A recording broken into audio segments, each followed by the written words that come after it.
soyayyata, na yi kuka a zuci fili, wallahi na so ta ba iyaka. Zuciyata ta yi kuna, na ji zafin rabo da ita, nai zaton so a rayuwata gare ni bai zo da matsala ba.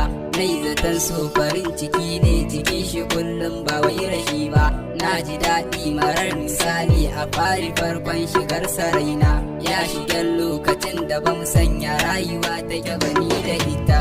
Nai zaton yanda yake farko farin ciki na ba zai kase ba.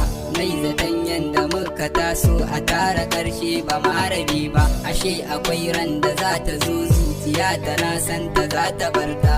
Zan yi kukan rashin ganinta a rayuwata ban so na barta. Ya zan da kaina, ya zan da raina, ya zan da sabon da nai da ita, ya zan da ƙaunar da ke a raina, ya zan da ciwon da ke jikina. Ƙaunar ta sa ni na yi kuka su haddadi ba batun misalta. Idan na kwanta ina mafarkin ta zahiri ma ina ganinta, da na ji sunan ta za na juya ina tunanin kamar na ganta. Farin ciki na a rayuwata na ganni kullum ina gare ta. Idan muna tare ji nake zuciya da na ƙara santa. Idan da wasa ka ce na barta, faɗin hakan zai saka mu fata. Idan ka ce min ni ta wuce nan ni zan bi hanyar ku za na ganta. Idan na ganta da murmushinta na so da ƙauna take bugata. Abin da dama idan na faro tuno hakan zai saka ni kuka. Ƙauna da daɗi yau za ta bar ni, jinin jikina yana ta kuna.